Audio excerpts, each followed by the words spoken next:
writing, speaking truth, everything she is.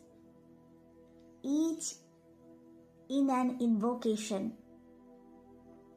Her white is not purity. It is absence of mental clutter. Her swan is not a symbolism.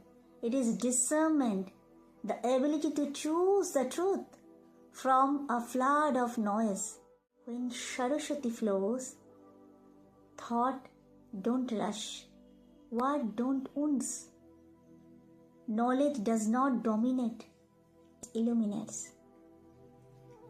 She reminds us wisdom is not stored in effort, but revealed in regulation, not achieved through pressure, but received through presence, in knowingness. Then, so sit, breathe, soften the body and notice.